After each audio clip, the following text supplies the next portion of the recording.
evening, friends. Today I am discussing a geriatric patient for surgery.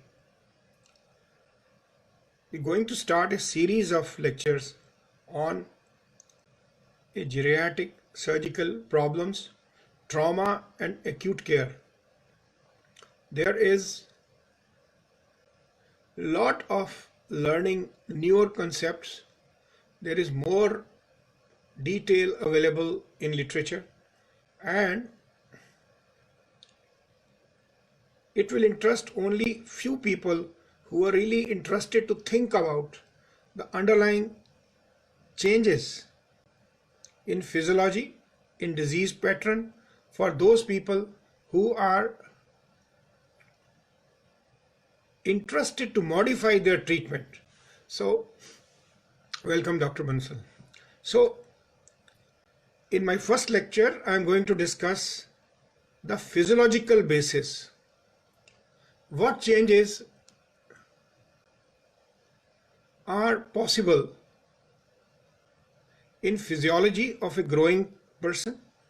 By far, there is a lot of changes in the physiology, as well as there are a lot of comorbidities associated, which eventually will change the line of management and the outcome. The more we know about it, the better management would be. So,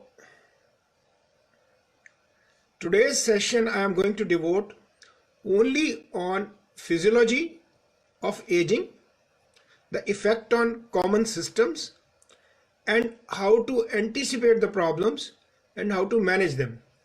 Since it involves a lot of data, this data is important to exam going candidates, because in DNB every year there is at least 3-4 questions which are new, which have never appeared in a textbook. So I consider this as a potential question. Surgery in an elderly person. Like common question has been in past, surgery in a pregnant lady, surgery in a child, so is the surgery in an old man. Similarly, it also interests those people who are conscientiously willing to improve their outcome when they deal geriatric patient, maybe for acute cholecystitis, maybe for appendicitis, maybe for a fractured pelvis. All of us as a busy general surgeons have in our practice a good variety of patients who are in a geriatric category. So let us first identify principally anybody beyond 65 is considered universally a geriatric patient, as the risk factors increase after 65. So in 2030, around 20% of population is going to be in geriatric age group. Remember, let me start first. Now today I am going to discuss cardiovascular system, respiratory system and GI of an elderly person. It will be the brief discussion because it's going to be a long topic, and whatever are the questions I am willing to reply, maybe during the lecture, maybe after the lecture.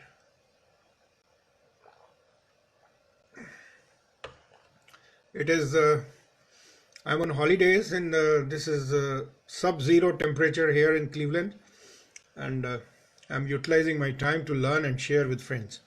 So let's first discuss the cardiovascular system. Now remember, the aging heart, try to understand with me the physiology. The aging heart is primarily affecting the right side of the heart. That means the right ventricle is affected the most. But remember, right and left ventricle are in series. Whatever blood is pumped from right ventricle has to come back through the left atria and pumped out. When there is a deterioration of the function of the right ventricle, it indirectly involves the function of the left ventricle. First, be clear, the right and left ventricle are working in series. the function of one is dependent upon the other. So there is the first point. How does it happen? It starts with increased pulmonary artery pressure. As with aging, there is atherosclerosis, the lungs are getting stuffed, so there is a pulmonary artery pressure goes up. When pulmonary artery pressure goes up, it affects the systolic as well as diastolic function on the right side. The tricuspid valve with age becomes stiffer, its movements are decreased, longitudinal and rotational forces both are being affected, and now what is the effect? On the right side, the right heart has to pump more, and there is a decrease in systolic and diastolic function. On the left side, now remember, the ventricular filling is predominantly a diastolic process, and in aging what happens, because the right heart pumps lesser, so when the blood goes on the left atrium, now it is receiving less blood. So to pump out the less blood, the heart has to match the output.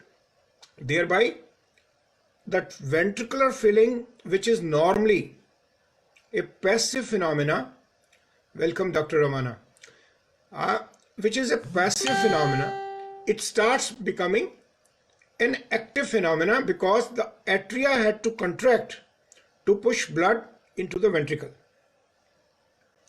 This leads to increased systemic vascular resistance and hypertension.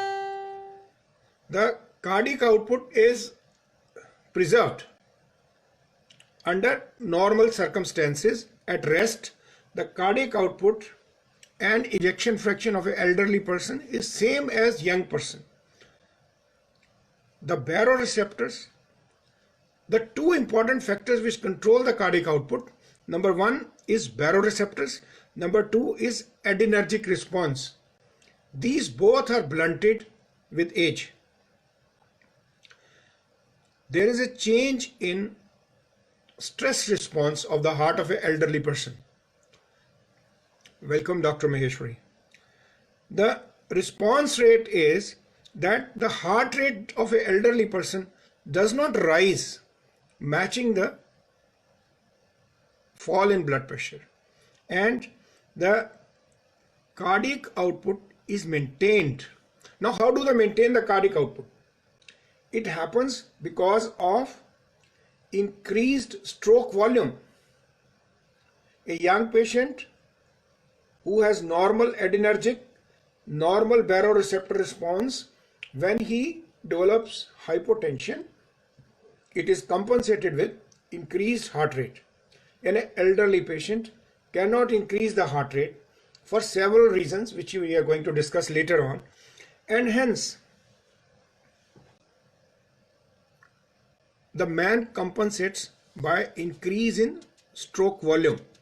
The stroke volume is increased by passive and active filling of the ventricle. Now, the left ventricle, now there is increased systemic vascular resistance. So the left ventricle has to pump more, and there is increased thickness of ventricular valve. This is because of increasing size of cardiomyocytes, whereas the size may increase.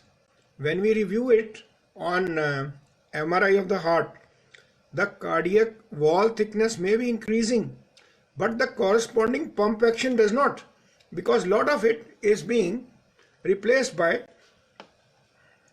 elastin and the fibrous tissue. and some of the myocytes are disappearing also. Now, systemic vascular resistance is the pump action of left ventricle and the energy of the systole stretches the elastin in the arteries and the muscular walls of the arterioles. Now with aging, both of them are affected.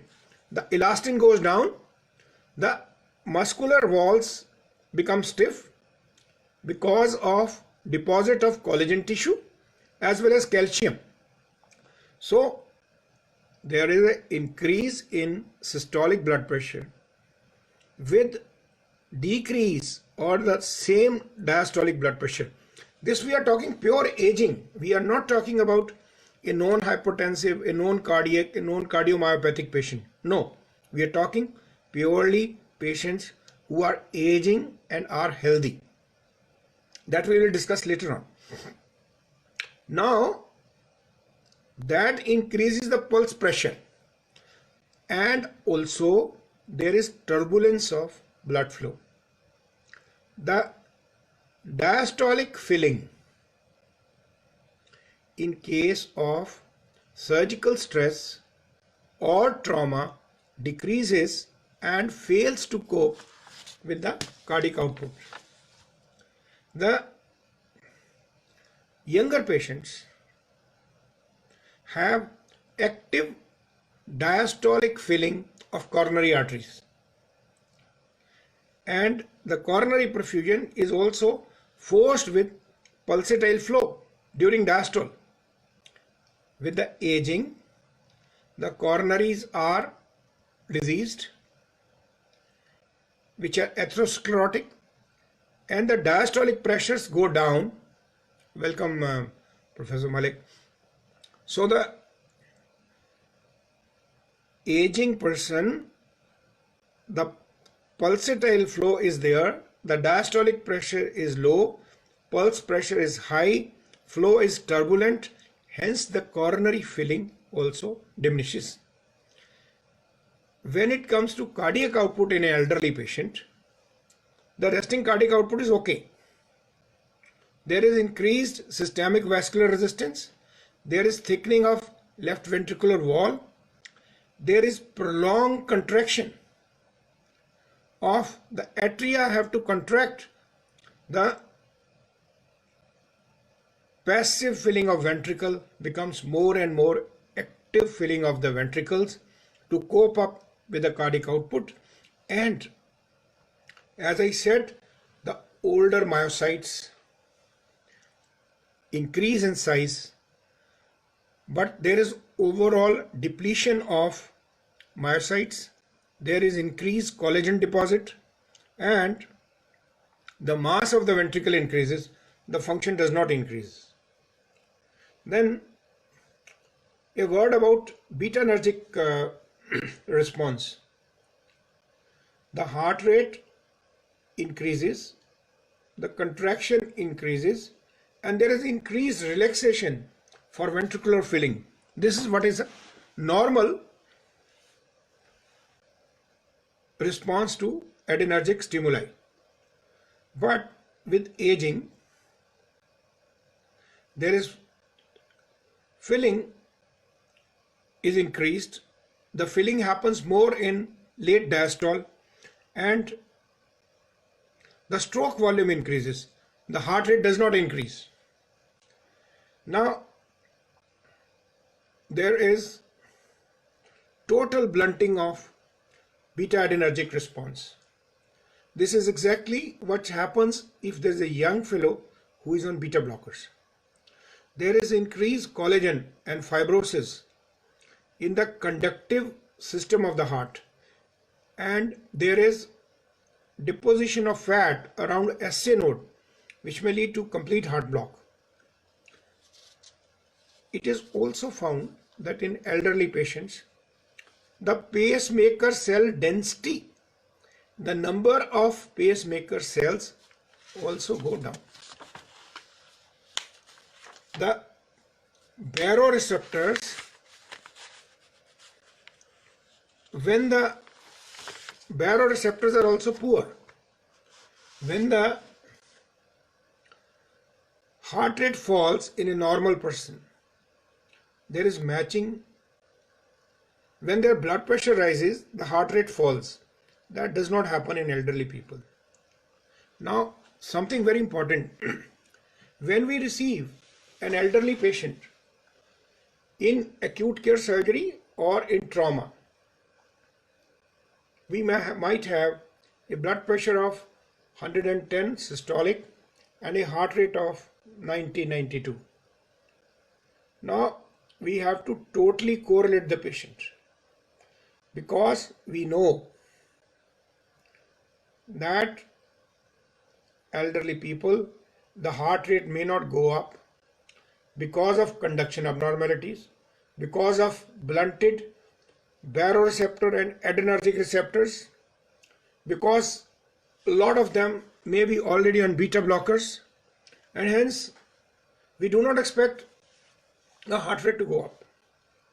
Number two, something important is that when a patient has 110 blood pressure, anyone in my team does not know that the blood pressure of this patient has been 180 for last 10 years. We have no previous record. Thereby, this patient has dropped 70 degree of blood pressure. So, we should look into all other parameters of perfusion. We should not be looking at only heart rate and blood pressure. Now, when such people present to you in trauma or in emergency surgery, now we know their heart rate may not go up as a stress response, but the stroke volume will go up. There will be increase in diastolic volume. Now, these people respond very poor to decreased preload. I repeat, elderly people respond very bad to decrease in preload. That is because of hypovolemia, IV depletion, blood loss, because the cardiac function is already borderline. So in such people, we should be sensitive to give them the requisite correction of preload. At the same time, they behave very bad to increase in afterload. Now, there are few comorbidities associated with elderly people. Commonest is, this also involves our bariatric and AWR friends, because they have a lot of population who is undergoing a repeat surgery after 65 years of age. Now, atrial fibrillation is one important issue which we can prevent. If it happens, should be taken very seriously and adequately managed. I am not here, nor I am an expert on the management of atrial fibrillation. But the point of giving this basic physiology lecture of aging is that the atria of an elderly person who has lived his life with stiff arteries are actively contracting. They may be slightly enlarged. Thereby, when they are further stretched by increased afterload, it precipitates atrial fibrillation. Once there is atrial fibrillation in a compromised patient, his peripheral circulation may get impaired, and it should be adequately treated as soon as possible. Now, elderly people are more prone to coronary artery disease. Number one, many of them may be already suffering from it. We don't know. We don't have a system of doing an annual cardiac checkup on our population. So we don't know how many of us patients who come to us 65 plus, they might have already 60-70% blockage and still they are doing well. There are some of them. Asking the performance status even in trauma is very important, because the guy who, when you ask an elderly obese guy, he says, any chest pain? He says no. He says, any breathlessness? He says no. Then when you get into performance status, then you ask, do you ever walk? He said, yes, from my sofa to my car, from my car to my factory, and again the back to the bed. So people who have never walked in their life, what kind of breathlessness they would experience, and tell you the history. So it is the clinician who needs to be smarter to find out and dig out why this elderly patient does not have any symptoms. Now, also during trauma and acute care surgery, there is increase in catecholamine level.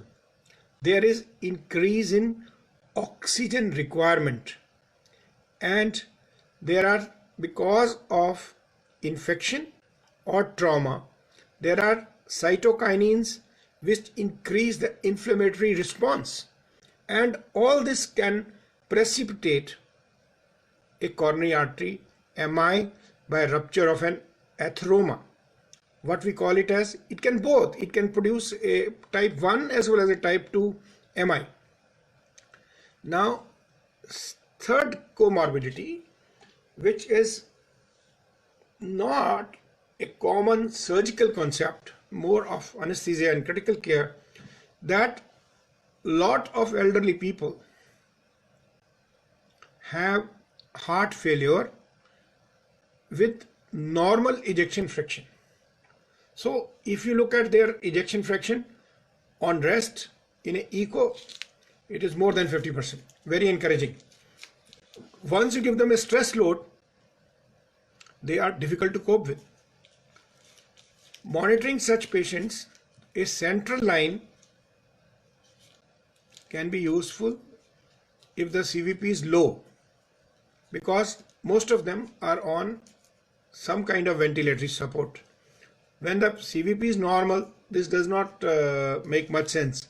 A low CVP is more important. An arterial line is important to begin with, and if they drop their blood pressure after adequate correction of preload, then they would require vasopressors, and I will not go into details of vasopressors. So this is something about an aging heart, right? So then a word about an aging lung. So let us get down to that. One important thing I want to say, more so for the younger boys, there has been a question couple of times which people find hard to answer, is discuss the functions of lung. Part B, discuss various modality to evaluate lung function tests. Now, majority of the times, after writing the one line, oxygen in and carbon dioxide out, the function of the lung is over. Then the second point is overall hemostasis. It has an increased reservoir capacity, and changes in venous return can suddenly help a injured by pouring in around 500 to a liter of blood. Then lung has an important function of filtration, prevention of microemboli, fibrin, gas bubbles, and even foreign material. So it acts like a good scavenger for our inhalational issues, and it takes care of coagulation cascade by production of fibrinolysin activator and heparin, and it also produces vasoactive amines, peptides, prostaglandins to control systemic vascular resistance and blood pressure. Now, that is all about the functions of lung. This was not meant for the senior faculty. Some of them are online today. But for the younger colleagues, this is good to know the non-oxygenating functions of the lung, because it has been asked a couple of times. And anyway, they should know. Now, when I discuss the changes of aging on lung, the first important thing is I start from the chest wall. With aging, there is collapse of vertebral disc. Thereby, people start developing kyphosis. When they have kyphosis or some trauma leading to kyphosis, when they develop kyphosis, there is increase in AP diameter of the chest, and that increases 20%. Kyphosis increases 20% work of breathing over and above a normal person. Now, when we come to the alveolar membrane has got two types of cells, 1 and 2. Type 1 is which helps in gas exchange. Type 2 is which produces surfactant. Now, what happens with aging? It is the type 2 cells which decrease in number as well as their performance, leading to early collapse of alveoli. Welcome, Dr. Rohela. Now, having said that, our normal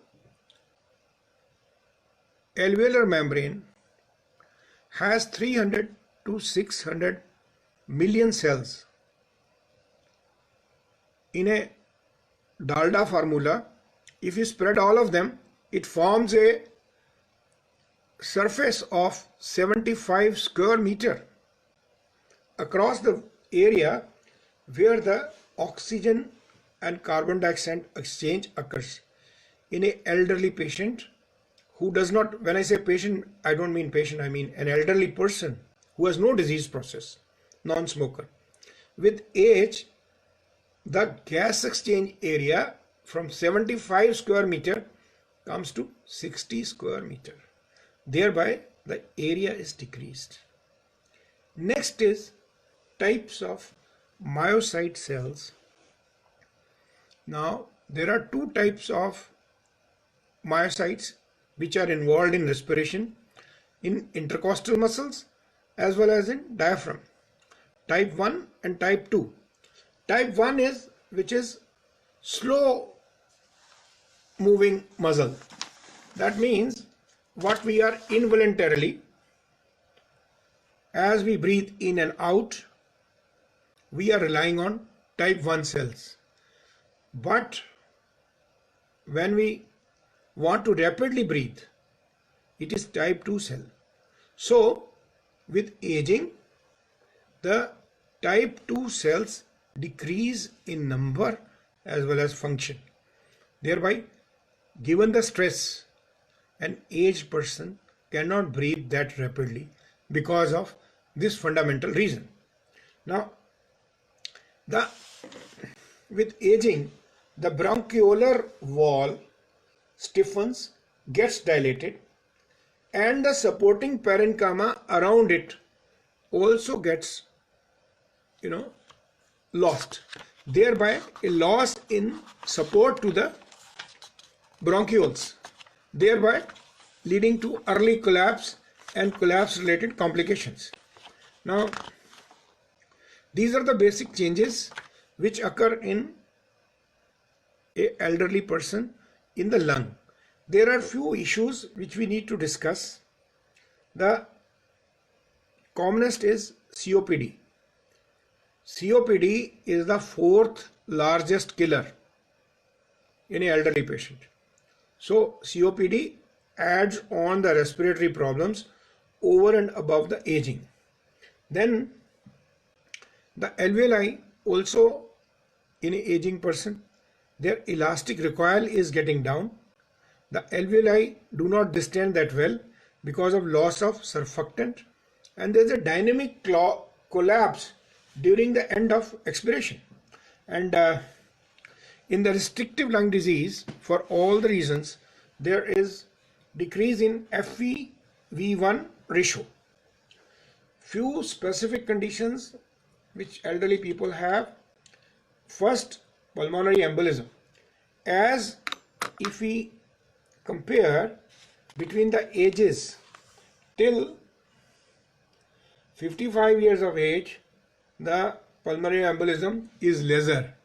Once we grow from 65 to 79 years of age, it tremendously increases in its frequency, and some series say it increases up to 1000 times. Pulmonary embolism, I'm sorry to say, has to be engraved in the head of all surgeons. Every patient we touch, we must see, are we preventing, are we doing enough to prevent pulmonary embolism? It is a reasonably preventable disease. All elderly patients should get anticoagulation and the mechanical devices both.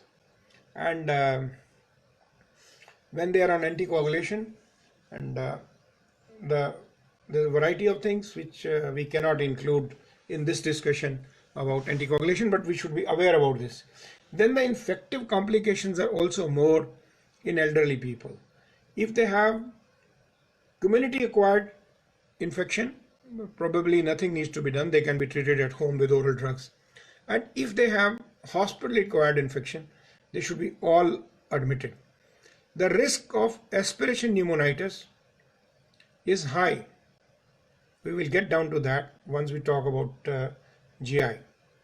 Another important thing in elderly people we have to be aware is at below 40 years of age. Remember this data. Below 40 years of age, 1 in 2500 patients have carcinoma lung. Below 40, 1 in 2500. Between 60 to 80 years of age, 1 in 15. So if we are having, what is the corollary out of it? If we are having 15 patients above the age of 60 years of categorization, 15 patients we have, 2 with trauma, 1 with fracture pelvis, 1 with acute appendicitis, 2 with cholecystectomy. So there is a chance that one of them will have carcinoma lung. So our slightest infection, slightest collapse, slightest symptom, increase hilar prominence, increase nodes. Through this lecture, I want to emphasize that from 60 to 80 years of age, 1 in 15 will have carcinoma lung. So we should be able to think, though the old man came for cholecystectomy to us, he has a small shadow. Our radiologists also take casually, surgeons also they think, oh, some kind of infection, old lesion. Till you do not do a CT, you need to have a mental picture of picking up these people early, having a cell diagnosis, either prove or disprove. But remember, elderly people can dodge you, and the patient may die from collapse, added infection, proximal to a carcinoma stenotic lesion, and the blame of doing a good cholecystectomy is gone, or a hernia repair is gone. So next important issue is sleep disorder. Now, obstructive sleep apnea is also more prevalent in elderly people who are obese. Now, what happens to elderly people? They have increased deposit of parapharyngeal fat. Number 2, the length of their palate will increase. The soft palate sometimes increases in length, and there is an overall change in the pharynx. And the young surgeons should know that what is the definition of obstructive sleep apnea. The correct word is on polysomnography, if there is more than 15 episodes of apnea or hypoventilation per hour in a asymptomatic patient. Three things: more than 50, 1-5, apnea, asymptomatic patient; more than 5 per hour, symptomatic patient. This is called obstructive sleep apnea, and all of us should be aware. And well, this has come to light because of our bariatric friends, because it forms an important indication for them to correct upon. So the last subject which I am going to touch is the gastrointestinal tract of an elderly patient. Now, there are many. Let me accept, while preparing for this lecture, I learnt few things first time at this age. There is no line when you can stop learning. And I will share with you on gastrointestinal, the respiratory and cardiovascular I knew.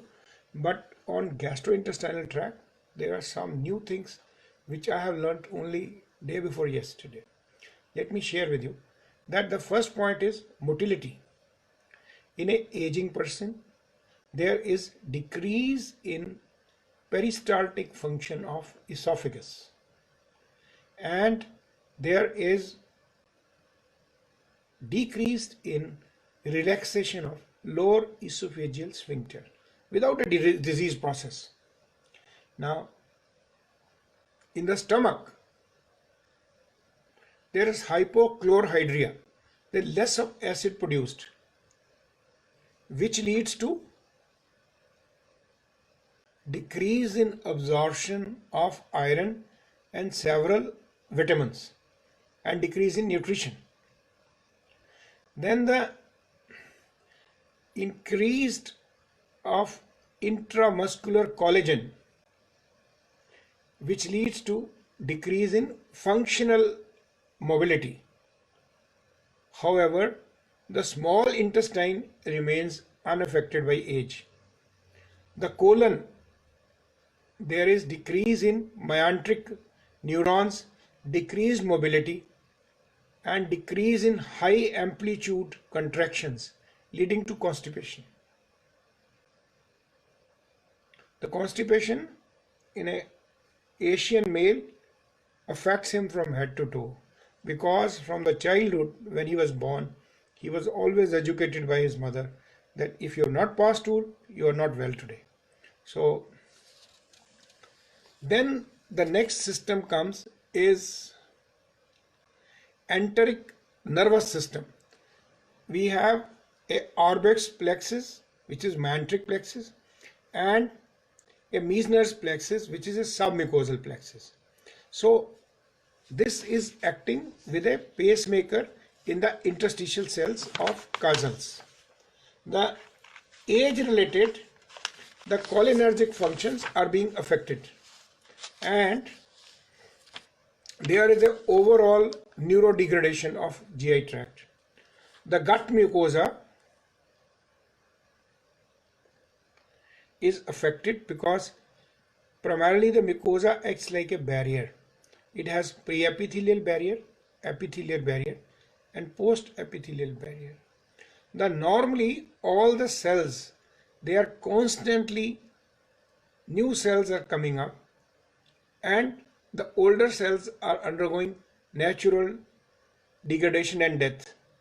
Average time is 5 to 7 days, and with age there is a non-compliance, non-distension or decreased distension of gastric fundus, and there is a fibrinous replacement and decreased mucus production and decreased bicarbonates in the small bowel.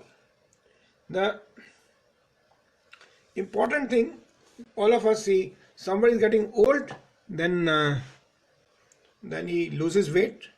Now why should, it's fascinating to know all the things put together. Why an elderly man starts losing weight? There's one important issue, that he starts losing interest in life. He thinks his purpose of life is over since he has produced a couple of children, married them, built a house, got retirement, and that's the end of the game. Second, the poor intake is because of poor sense of taste and olfaction. Even the good food he doesn't relish, so he decreases his intake. The gastric achlorhydria decreases appetite further. The new thing which I learnt was there is a higher level of cholecystokinin in elderly people. This I never knew, which leads to early satiety. The man feels full by eating lesser amount. The intestinal malabsorption and bacterial proliferation leads to further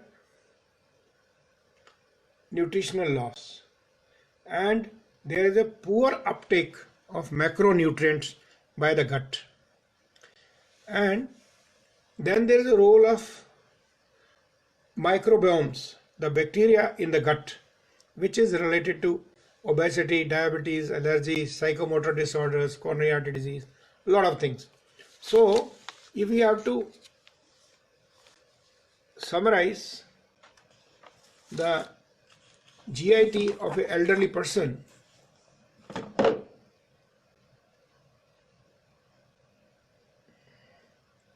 I think I have covered everything other than 2-3 specific conditions about paralytic ileus, which is more likely to be prolonged while in an elderly population. And the second point which I wanted to raise is that there are more chances of Ogilev syndrome, pseudo obstruction in elderly patients. So we should be aware of that, and as and when we think of somebody not doing well, this pseudo obstruction can be diagnosed just by plain X-ray and looking into the diameter. And once we have to be very careful, if the diameter is above 12, the gentleman must be operated, because the mortality from 20% becomes 40% once the cecum perforates. So, dear friends, this is all about the basic systematic physiology and the changes in a healthy person. Also, I forgot to say, the elderly people are more prone to aspiration pneumonitis because of their poor reflex mechanism and because of more chances of vomiting. So more precaution needs to be taken or in perioperative or peri-trauma patients. So with this introduction, we are going to have series of lectures in next 3 weeks on acute care surgery and trauma in geriatric patients. So hoping to meet again day after with the same time. Thank you very much for you being with me and encouragement. Let us spread the message to our residents. All those who have not looked at it, they must look at it because it will be available permanently. Okay, bye.